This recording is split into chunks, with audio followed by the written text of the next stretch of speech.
अस्सलाम वालेकुम एवरीवन। आप भी सोच रहे होंगे कि आज मैं चूल्हे के सामने क्या कर रही हूँ। तो आज मैं बनाने वाली हूँ एक मसालेदार सी चाय, जिसमें ये कुछ मसाले डलते हैं। चीनी पत्ती तो आम है, तो इसके अलावा डलता है यहाँ पे काली मिर्चें 4, 2 लौंग ले लेंगे, 1 दालचीनी, इसके अलावा बड़ी इलायची और 2 छोटी इलायची ले लेंगे।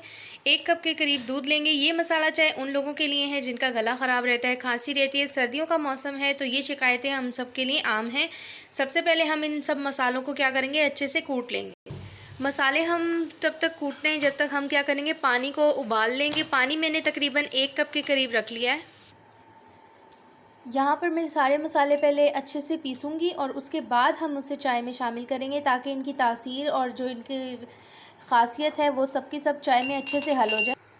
मैंने मसालों को कूट लिया है, अब वो इस पानी में शामिल कर देंगे और इस पानी के साथ हम इसे अच्छे से खौल देंगे, ताकि मसालों की जो ग़ज़ाइयत और तासीर है पानी में पहले हल हो जाए। उसके बाद हम चीनी पत्ती का इस्तेमाल करेंगे।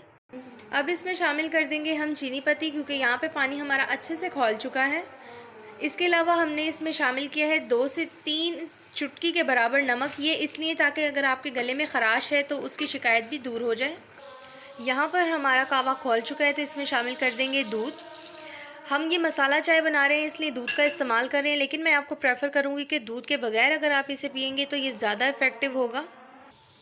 यहाँ पर हमारी चाय अच्छे से खौल चुकी है। मैंने आपको दूध का मना सिर्फ इसलिए किया है क्योंकि कुछ लोगों को कावा पसंद होता है, तो जो इंग्रेडिएंट्स हमने डाले हैं वो कावे के लिए भी इस्तेमाल होते हैं, तो आप उसे एज़ अ कावा भी पी सकती हैं।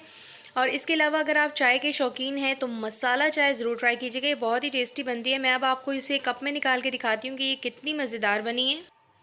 देखिए, हमारी मज़ेदार सी मसाला चाय एकदम तैयार हो चुकी है। तो आप लोग ज़रूर ट्राई कीजिएगा और मुझे बताइएगा कि आपकी ये मज़ेदार चाय कैसी बनी।